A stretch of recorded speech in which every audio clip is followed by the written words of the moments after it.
Hello, everybody. It is Floopnuke. If you don't know me, well, here you are. You're here watching Commander of the Week.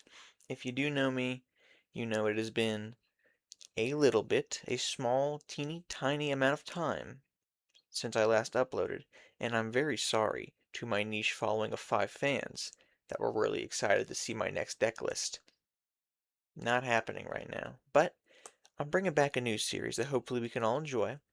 And this is Commander of the Week, where I'm going to talk about underrated commanders with unique play styles to hopefully help spice up your EDH games from being the same nonsense over and over. And today, we're talking about our very first one, Greasefang Okiba Boss. Now, Greasefang, as you can see, is a 3 mana 4/3, so we're already looking at W value. At the beginning of combat on your turn, return a vehicle card from your graveyard to the battlefield. It gains haste. Put it back into its owner's hand at the beginning of your next end step. First of all, if you have ways to end the turn early, you can get some crazy value out of Greasefang. Secondly, there are many ways to play this deck. I know that you're not playing vehicles. I know that no one in your pod plays vehicles, okay? Nobody has ever played vehicles, ever. Literally. Unless you were drafting Aether Drift, or maybe you were playing the last ride in Standard. You have never played with vehicles because they're creatures, but they're bad, right? Everyone knows they're bad creatures. You get worse value. If they were cheaper, right? If an 8/8 was 4 mana, crew 4, that that would make vehicles something. If an 8/8 was 4 mana, crew 4, but they're not that. They're 7 mana 7/7 with a crew 4 that do nothing.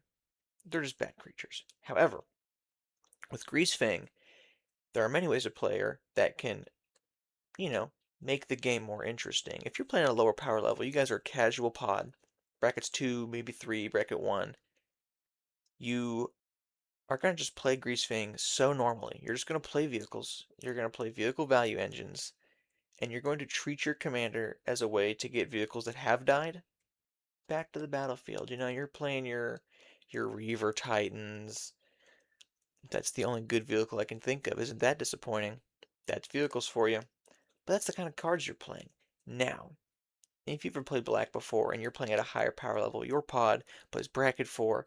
This will not work in Bracket 5. Don't even think about it. But your pod plays Bracket 4, Bracket 3. I know I already said Bracket 3 for low power level, but it's a scale. You understand. You know what you're going to do. You're going to hit things like Entomb. You are going to just search your library for the biggest vehicle you can think of that your commander can crew at 4 power, and you're going to plop it into your graveyard in your first main phase. You're going to begin combat, and now you have this 12/12 vehicle on the field that's going to generate you 40 angels every time it attacks or something like that. Vehicles don't do that. They're not that good. But you get the idea, right?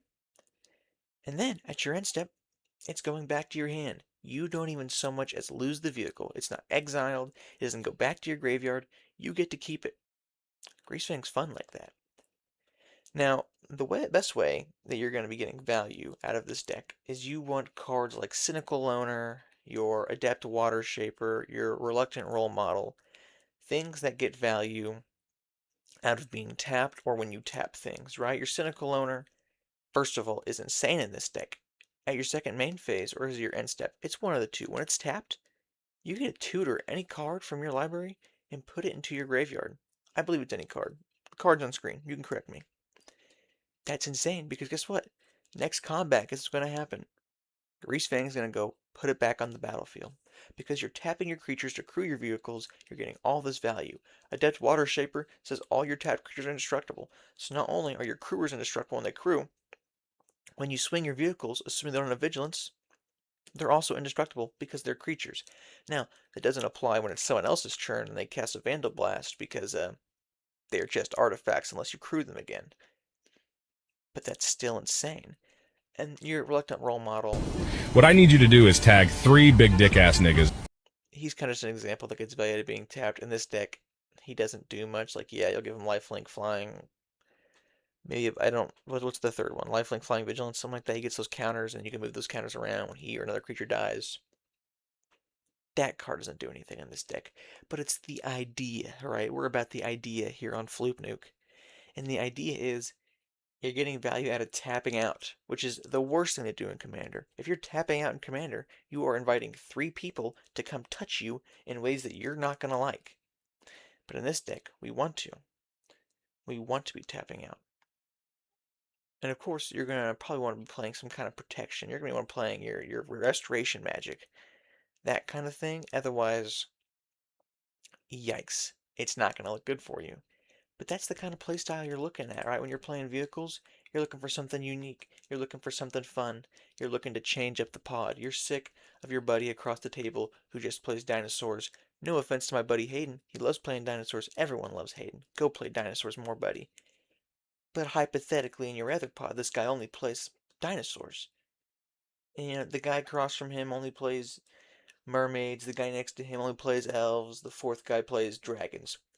You are playing the most boring game of Commander possible.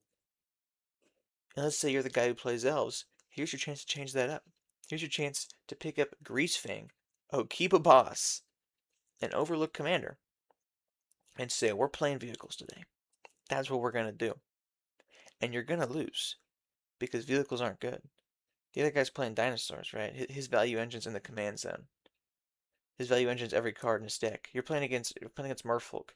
They also tap out, but when they do it, they get a billion +1/+1 counters, right? You are going to lose with this deck, but you're going to have fun. You're going to go out in style, and truthfully, that's all that matters. I've been Floop Nuke. I'll see you guys next time. Have a great one.